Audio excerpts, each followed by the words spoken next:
નમસ્કાર, શું છે શું નહીં પોડકાસ્ટમાં આપનું હાર્દિક સ્વાગત છે. ખાસ કરીને આ પોડકાસ્ટના માધ્યમથી આપને અલગ અલગ માહિતી આપવામાં આવે છે. ઘણીવાર જ્ઞાનસભર વાતો સાથે પણ આપને માહિતી આપવામાં આવતી હોય છે. આજના આપણા ગેસ્ટ એક ખૂબ જ જાણીતું એવું નામ ગાયત્રી ઉપાસક શ્રી ઘનશ્યામભાઈ ઠક્કર સાથે આપણે આજે વાર્તાલાપ કરવાના છીએ, ચર્ચા કરવાના છીએ કે અલગ અલગ જે મંત્રો છે, યંત્રો છે, સાથે સાથે ગાયત્રી જે ઉપાસનાની વાત છે, ક્યાંક ને ક્યાંક ધર્મ બેઝ આજની આપણી આ ચર્ચા રહેવાની છે. તો ઘનશ્યામભાઈ, સર્વપ્રથમ તો આપનું ખૂબ ખૂબ સ્વાગત છે. નમસ્કાર. ખાસ કરીને ઘનશ્યામભાઈ, તમે વર્ષોથી એક પૂજન અર્ચન આરાધના ક્ષેત્રે સંકળાયેલા છો. તો આપણી ભારતીય સંસ્કૃતિ, ઋષિ સંસ્કૃતિની જે પૌરાણિક જે વાતો છે એમાં પણ ક્યાંક ને ક્યાંક મંત્ર, જે આખી તંત્રની વાત છે, યંત્રની, એ આવતી હતી. તો આ બાબતે થોડોક તમે અમારા દર્શક મિત્રોને વાત રજૂ કરશો? તો મંત્ર છે ને એ દેવોની આકાશવાણી શક્તિ છે. મંત્રથી જ બધી શક્તિ થાય. કોઈ પણ દેવ પ્રથમ થાય એને આનો આધાર મંત્ર છે. મંત્ર દ્વારા બધું, કારણ કે મંત્ર એટલે મનને તાળે એ મંત્ર. એમ કહેવાય છે મનનાથ આયતે મંત્ર. મંત્ર એટલે મનના કાચ ખાઈ ગયેલા તાળાની ચાવી. મંત્ર એટલે મન વિચારવું, મુક્ત થવું. આ મંત્ર અને પ્રાણ એટલે કે ગાયત્રી, ગાયત્રી એટલે ગય એટલે પ્રાણ કહેવાય. ગાયત્રી એટલે પ્રાણની દેવી કહેવાય અને પ્રાણ શક્તિ કહેવાય. એ પ્રાણ શક્તિ અને મન શક્તિ બે ભેગા થાય એટલે મંત્રનો એક બહુ મોટો પ્રભાવ બને. દરેકે દરેક દેવી દેવતાના મંત્ર અલગ અલગ હોય છે અને એના પ્રમાણે એના ગુણ હોય છે. દાખલા તરીકે જેમ આપણે કહીએ કે ગણપતિ તો ગણપતિ નમઃ, આમ હનુમંતે નમઃ, એમ દરેકે દરેક દેવતાઓના અલગ અલગ મંત્રો અને એના અલગ અલગ ઉચ્ચારો, પૂજા અલગ અલગ નિયમો હોય છે. અલગ અલગ જે દેવતા હોય છે એનો પણ મંત્ર અલગ હોય છે. ખાસ કરીને ઘનશ્યામભાઈ, એ મારે જાણવું છે કે યંત્ર ઘણા બધાના, શ્રી યંત્ર છે કે કાર્યસિદ્ધિ યંત્ર છે, આવા બધા યંત્રો ઘણા પાસે હોય છે કે ઘણા મંદિરોમાં હોય છે. તો આ એ શું છે અને કેવા પ્રકારનું ફળ આપતું હોય છે યંત્રો? એવું કહેવાય છે કે દેવી દેવતાનું રૂપ નથી પણ યંત્ર છે, એની આકૃતિ છે. એના બધા યંત્ર દ્વારા દેવી દેવતા ઓળખાય છે. એનો એ માનવ જેવું શરીર નથી પણ યંત્ર જેવું શરીર છે એનું. અને એના યંત્રના આંદોલનથી દેવતાઓ પ્રસન્ન થાય છે. એના આંદોલન અને એના મંત્ર ને એની આકૃતિથી દેવતાઓ પ્રસન્ન થાય છે. એક મંત્રો બોલવામાં આવતા હોય છે, એ શુદ્ધ ઉચ્ચારણથી જ્યારે બોલાતા હોય ત્યારે એની ઘણી બધી અસર થતી હોય છે. તો આ મંત્રના શુદ્ધ ઉચ્ચારણ વિશે થોડીક માહિતી આપશો? હા, મંત્રનું ઉચ્ચારણ સ્પષ્ટ હોવું જોઈએ, શુદ્ધ હોવું જોઈએ. કારણ કે મંત્રનું જો ઉચ્ચારણ શુદ્ધ હોય તો અશુદ્ધિ પેદા થઈ જાય અને મંત્ર પ્રોપર બોલાય નહીં તો હું એમ બોલું કે ઓમ ગણાનાંત ગણપતિ ગૌ હવા ભાઈ પ્રિયંત, તો એ શુદ્ધિકરણ નથી. હું વિધિવત બોલું ઓમ ગણાનાંત ગણપતિ ગૌ હવા મહે, આ રીતે બોલું તો એને જે આંદોલનો છે એ આંદોલનો વ્યવસ્થિતપણે ઉત્પન્ન થાય. ઝડપથી બોલવાથી કે યા તો એ રીતે મોટા અવાજ કરીને બોલવાથી મંત્રો સિદ્ધ થતા, પણ એના મંત્રના પર રાગ, રાગીણી, એના આંદોલન અને સ્પંદન બધું કામ કરતું હોય છે. ઘણીવાર આપણે હવનમાં ને એમાં યજ્ઞની બાજુમાં બેઠા હોય ત્યારે ખરેખર એના સ્પંદનો છે, એક જ લય છે, એને કારણે જે અવાજ ઉત્પન્ન થતો હોય છે અને એ આપણા શરીરને અસર કરતો હોય છે. એમાંથી જે તરંગો ઉત્પન્ન થાય, જે કોસ્મિક એનર્જી જે ઉત્પન્ન થાય, એ એનર્જી આપણા બોડી દ્વારા, આપણા મસ્તક દ્વારા, મસ્તક એટલે બ્રહ્માંડ છે, બ્રહ્માંડ દ્વારા આખા શરીરમાં આપણને ઉતરે. એટલે જ માટે કહેવામાં આવે છે કે જયારે તમે પૂજા કરવા માટે બેસો ત્યારે નીચે આસન રાખો. એટલા માટે કે ઉપરની શક્તિ આવીને આપણામાં ઉતરે ને પછી અંગૂઠા દ્વારા પૃથ્વીમાં અર્થિત ન થઈ જાય. એટલા માટે અવરોધ માટે આસન મૂકવામાં આવે છે કે શક્તિ આપણા શરીરની અંદર જ રહે. ખાસ કરીને જે ગાયત્રી મંત્ર છે, સમગ્ર વિશ્વની અંદર અત્યારે જો કોઈ વધુમાં વધુ લોકો એને શ્રદ્ધાથી અનુસરતા હોય તો આ ગાયત્રી મંત્ર, એની તાકાત, એના વિશે થોડુંક બહુ ઓછાને ખ્યાલ હોય છે. આપ વર્ષોથી ગાયત્રી ઉપાસક છો અને તો આ વિશે થોડીક માહિતી આપશો? એમ કહેવાય છે કે 18 શાસ્ત્રમાં મીમાંસા શાસ્ત્ર શ્રેષ્ઠ, તેના કરતા તર્કશાસ્ત્ર શ્રેષ્ઠ, તર્કશાસ્ત્રથી પુરાણો શ્રેષ્ઠ અને પુરાણોથી ધર્મશાસ્ત્ર શ્રેષ્ઠ. પણ આ બધા શ્રેષ્ઠ હોવા છતાં સૌથી શ્રેષ્ઠ છે ગાયત્રી મંત્ર છે. બ્રહ્માજીએ ગાયત્રીને ઉત્પન્ન કરતા પહેલા ગાયત્રી મંત્ર ઉત્પન્ન કરો અને એની અંદર એટલા સ્પંદનો ઉભા કરે, એટલા બધા સ્પંદનો ઉભા કરે કે સમસ્ત વેદોનું જ્ઞાન એની અંદર આવી જાય. અને એટલે જ ગાયત્રીને વેદ માતા કહેવાય છે. અને ગાયત્રીનો અર્થ થાય ગય ઇતિ પ્રાણ, એટલે ગય એટલે પ્રાણ. જો પ્રાણ છે તો મનુષ્ય જીવન છે, પ્રાણ છે તો જ બધું છે, જો પ્રાણ નથી તો કશું નથી. એટલે જ કહેવાય છે કે પ્રાણ એટલે કે પ્રાણ શક્તિ અને મન શક્તિ મંત્ર દ્વારા જો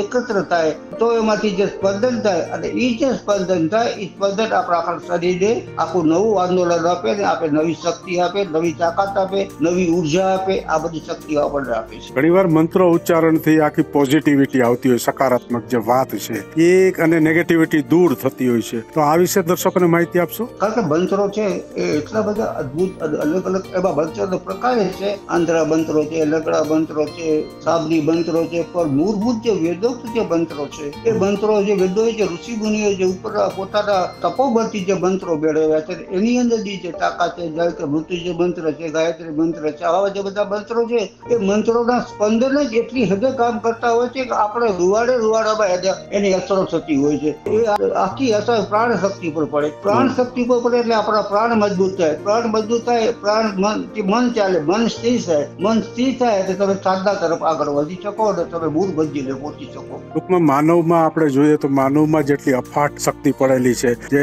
નાભી ચક્રોની વાત કરવામાં આવી છે, આપણી સંસ્કૃતિમાં ઋષિ મુનિઓએ ઘણું બધું આપણને આપ્યું છે, પણ આપણે વિકસતી જેમ સદી આગળ આવતી ગઈ એમ આપણે બધું ભૂલતા ગયા. આજના યુવાનો પણ બહુ ઓછા મંત્રોચ્ચાર વિશે જાણતા હશે. તો આ વિશે યુવાનો રસ લેતા થાય એ બાબતે કઈ તમે કાર્ય કરો છો કે એના માટે શું કરવું જોઈએ આપણે? જો પેલા ગાયત્રી મંત્ર, ગાયત્રી મંત્ર વેદ મંત્ર છે, ગાયત્રી મંત્ર તારક મંત્ર છે, ગાયત્રી મંત્ર વિશિષ્ટ પ્રકારે દરેક જાતનું કાર્ય કરનારું છે. અને સવિતા મંત્ર ગાયત્રી છે, વિદ્યાની દેવી ગાયત્રી છે, વેદ માતા ગાયત્રી છે. તો ગાયત્રી થી તમે જે અભ્યાસ કરતા વિદ્યાર્થીઓ હું ઘણી વખત તૈયાર કરું કે ભાઈ તમે અભ્યાસ કરતા પહેલા ગાયત્રી મંત્રનો ઉચ્ચાર કરો, ગાયત્રી મંત્ર બોલો. તમારાથી જેટલા બોલાય એટલે કોઈ પણ જાતના ભય કે શંકા રાખ્યા વિના તમારાથી બોલાય એટલા મંત્રો ગાયત્રીના બોલો. અને ગાયત્રી મંત્ર જો તમે એની તાકાત, જો તમે એની શક્તિ, કારણ કે ગાયત્રીમાં એટલી શક્તિ છે, એટલી તાકાત છે કે તમારા પ્રાણને એટલું મજબૂત કરી દે, પ્રાણને એટલું મજબૂત કરી દે કે તમારા પ્રાણ જો મજબૂત થઈ જાય તો તમારા ઘણા કાર્ય સિદ્ધ થઈ જાય અને ઘણા કાર્ય તમારામાં એકાગ્રતા આવે, તમારામાં નિશ્ચિતપણું આવે અને આ બધું તમને થઈ જાય. અને મનની સાથે જયારે પ્રાણનું એક શોધાય ત્યારે એક અલગ જ ટાઈપના સ્પંદનો ઉભા થાય છે, જે વાણી અને વચન મનથી ચિત્તીને પ્રતિબિંબ કરે છે. શું સાચું શું ખોટું એ તમને તરત ખ્યાલ આપી દે છે. તો આ બધી ક્રિયાઓ કરવાથી, આ બધા મંત્ર બોલવાથી તમારામાં એક જાતની નવી ઉર્જા ઉત્પન્ન થાય છે, જે પોઝિટિવ ઉર્જા છે, નકારાત્મક ઉર્જાને કાઢી નાખે છે અને તમને ખૂબ સુખ, શાંતિ, સમૃદ્ધિ અને ઐશ્વર્ય આપે છે. બહુ સારી વાત કરી.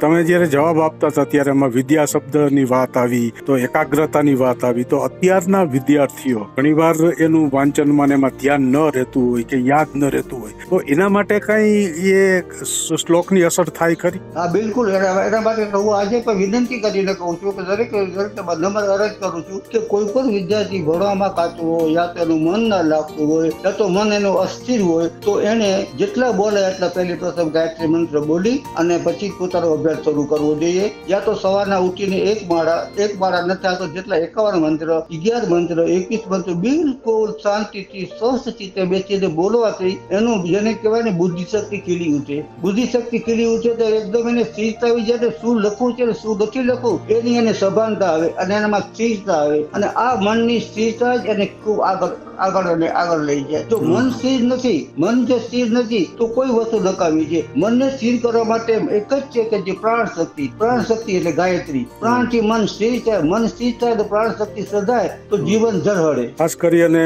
જે અત્યારની પ્રવર્તમાન સ્થિતિ છે, લોકોની દોડધામ વાળી જિંદગી છે, ત્યારે માણસો બહુ આ બાબતે ઓછું ધ્યાન આપતા હોય છે. પણ ઘણીવાર આપણે જોઈએ સમાજની અંદર ઘણા લોકોને અતિ મુશ્કેલી આવી જતી હોય છે. તો આવી જયારે માનવ જીવનમાં, સમાજ વ્યવસ્થામાં મુશ્કેલી આવતી હોય ત્યારે પણ મેં એક બે જગ્યાએ વાંચ્યું છે કે એમાં પણ આ મંત્રો છે એ સામૂહિક અસર કરતા હોય છે. તો આ બાબતે થોડીક વાત કરશો? કોરોના વખતે પણ આવું બન્યું હતું. જો આ બાબતમાં જે આપણે વિચારીએ તો કોઈ બી માણસ જયારે માનસિક રીતે તણાવમાં હોય યા ટેન્શનમાં હોય તો એને કેવું આખા નેગેટિવ બધા વિચારો આવતા હોય અને નેગેટિવ વિચારો ના આવે અને પોઝિટિવ વિચારો આવે. એના માટે ગાયત્રી મંત્ર કરવું છે. અને હું એમ નથી કહેતો કે ગાયત્રી મંત્ર કરો, જેના પર સજા હોય, જેમ કે ઓમ રેમ ધૂમ દુર્ગાય નમઃ કરો, ગાયત્રી મંત્ર કરો, મહામૃત્યુંજય મંત્ર કરો, નરવાણ મંત્ર કરો, ઓમ નમઃ શિવાય મંત્ર કરો. આ કોઈ પણ મંત્ર તમે કરો તો જેમાં તમારી શ્રદ્ધા બેચે, તમારું મન જ્યાં ચોટે એ તમે બિલકુલ શાંતિથી 5 મિનિટ 10 મિનિટ તમે સ્વસ્થ ચિત્તે કરો, બધું ભૂલી જાઓ તો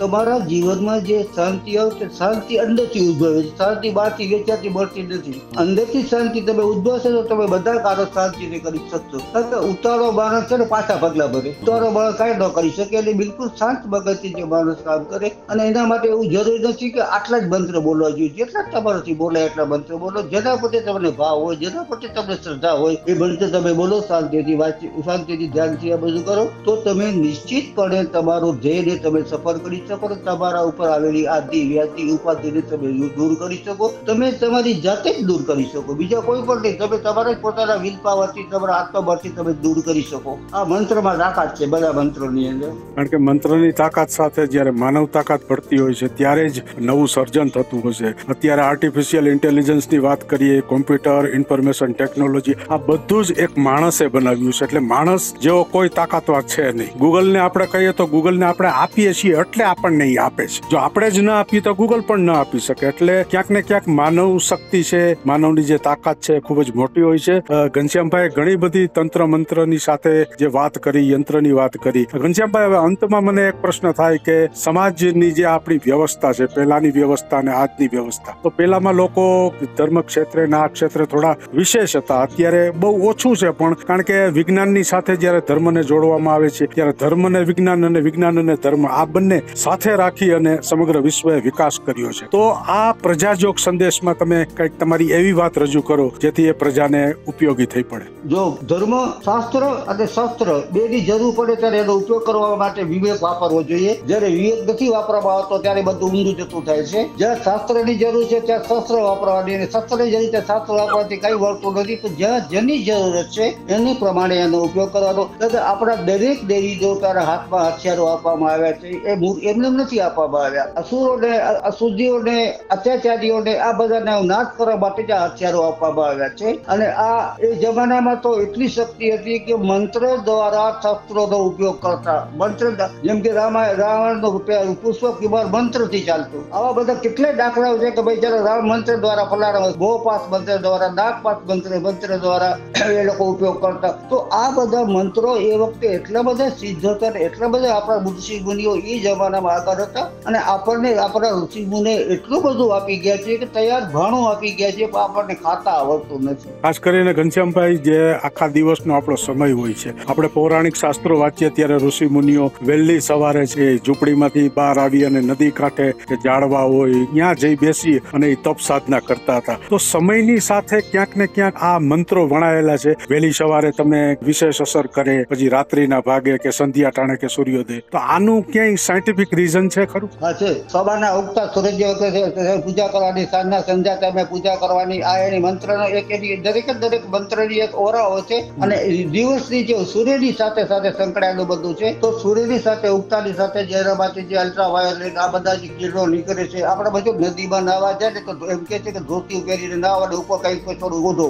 તો સૂર્યના કિરણો પાણીમાંથી પ્રતિબિંબિત છે. આપણા બહુ શરીરને અટકે, આપણું શરીર શુદ્ધ થાય, આપણે એકદમ સ્વસ્થ રહીએ, આપણે એકદમ તંદુરસ્ત રહીએ અને એકદમ પુલકિત રહીએ, આનંદિત રહીએ. એના માટેના દરેક પ્રયોગો. ઇવન હું તો એટલા બધી કહી કે આપણા જેટલા તહેવારો છે એ બધા જ તહેવારો આપણા ઋષિ મુનિએ માણસના સ્વાસ્થ્ય માટે, સ્વાસ્થ્ય કેમ સારું રહે, એ વધારે કેમ જીવી શકે, એ કેમ વધારે સારા કામો કરી શકે, એ કેમ વધારે પ્રભુ ભક્તિ કરી શકે, એના માટેના તહેવારો આ આપણા ઋષિ મુનિએ ગોઠવ્યા છે. એટલે એની અંદર માનસિક સંતુલન જળવાય એના માટે સામૂહિક મંત્રો છે, આધ્યાત્મિક મંત્રો લઈ લીધા. જેમ કે નવરાત્રિમાં સામૂહિક મંત્રો છે, શ્રાવણ મહિનામાં સામૂહિક મંત્રો થાય, એમ દિવસના મંત્રો, રાતના મંત્રો, મધ્યરાત્રિના મંત્રો, એમાં બધા અલગ અલગ મંત્રોથી એ લોકોએ અજબ ગોઠવણી કરી છે. આપણા ઋષિ મુનિ તો જે કર્યું છે એની તો દુનિયાના કોઈ ઋષિ મુનિની કોઈની તાકાત નથી કે આપણા ઋષિ મુનિએ કરી એવું કોઈ પણ કરી શકે, ક્યાંય પણ થયું પણ નથી. ખૂબ જ સારી વાત કરી. જોઈનો શ્રોતા મિત્રો, ક્યાંક ને ક્યાંક આ પોડકાસ્ટનો જે હેતુ છે, ઘનશ્યામભાઈ બહુ ડિટેલમાં વાત કરી.